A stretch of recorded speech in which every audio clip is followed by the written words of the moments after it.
So, ginawa ko yung ano guys, yung ang tawag nito, okra, pinagkatas ko siya ng buong magdamag. Tapos ganito yung tubig niya na guys. Hindi ko siya mainom kasi ganyan siya. Ininom ko sana direct. Sabi ko maiiwan na lang sana yung okra dyan. Pero hindi ko siya mainom dahil sa, ayan, puro siya ganyan. Hindi ko talaga siya mainom. Kala mo yung ano ng ano, egg white ng, parang yung egg white. Oh, so ganyan. Ang dami daw nitong benepisyo sa katawan. So, sino ba naman ako mag-inarte, 'di ba? Kung itong natural remedy na to is madaming benepisyong maganda sa katawan. Kung ikaw daw ay mataas ang sugar mo, maganda daw tong inumin. Mataas din daw to sa mga nutrients. I-search nyo na lang. Basta narinig ko yung isang doktor neto, bakit na ina-advise nila to sa mga may sakit na as natural remedy. So, ayan. Feeling ko, kailangan neto. Teka, susubukan ko guys. Oo, ano nga siya. Buong tubig niya ngayon guys is talagang parang egg white. Ganun na siya. Kahit istrohin mo siya, kahit ano pa na niya.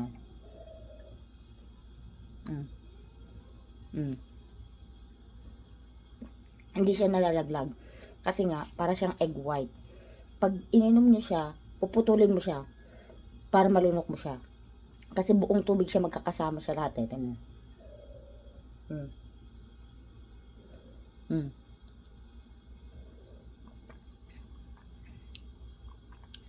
Diba?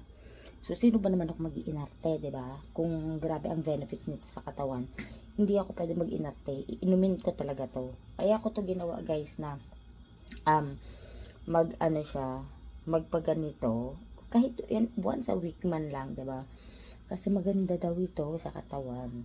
At iinumin mo daw ito, wala pang laman yung tiyan mo. Eh, syempre, kakagising ko lang, medyo nagka-cramps pagpusun ko kasi meron ako ngayon. Inumin na natin to.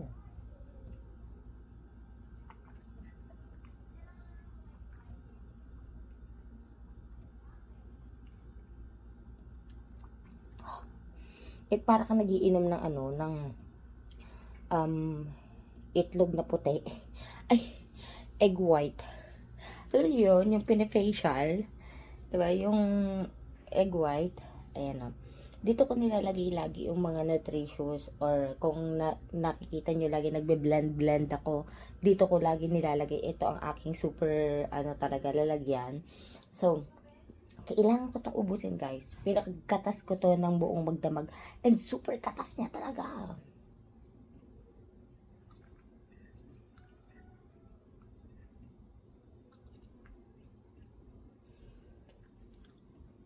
Sa mga arte, ayaw ng malagkit-lagkit.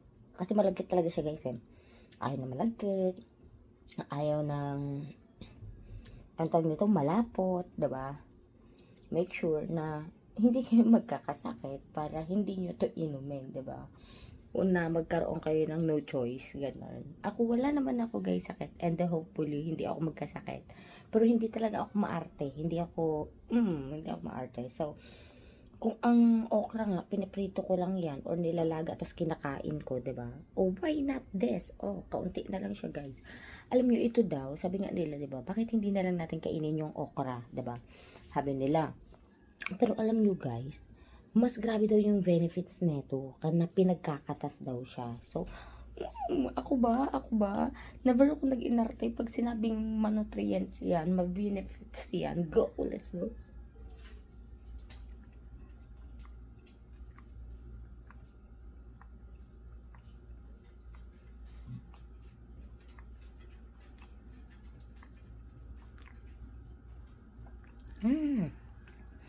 At sabi guys, iinumin daw to, wala pang laman ng tiyan. Kaya, that's, saktong-sakto. Nag-aayos pa lang ako ng baunin ng anak ko. Okay, bye. Okra water guys ay napakarami ding benefits sa ating katawan. Mabisa itong gamot sa diabetes. Ang okra ay may insulin property na tumutulong mapababa ang blood sugar. Pinapababa din ito ang cholesterol. Taglay ng okra ang mucilaginous fiber na tumutulong malis ang masamang kolesterol sa ating puso. Gamot din po ito sa constipation. Epektibong remedy po ito sa mga hirap sa pagdumi. Prevent kidney disease or nakakatulong para maiwasan ang problema sa kidney. Prevent heart disease or nakakatulong ito para maiwasan ang stroke dahil sa mabisa itong remedy sa mga kolesterol na pangunahing dahilan ng stroke at heart attack. Pampalinaw din po ito ng mata or nakakatulong ito ma-improve ang eyesight. Pampapayat din po ito weight loss dahil sa mataas na fiber, ito ay maganda sa ating digestive system at dahil dito napapabilis ang pagtunaw at paglabas ng mga waste product at toxins sa ating katawan. Pampaganda at pampabata rin po ito ng ating balat. Ang okra ay nagtataglay ng collagen na nagpapaganda sa ating balat at mayroon din po itong vitamin C, vitamin A at antioxidant na nakakatulong magpaganda at magpabata ng ating balat. Mabisang gamot din po ito sa high blood pressure. So, yun lang guys.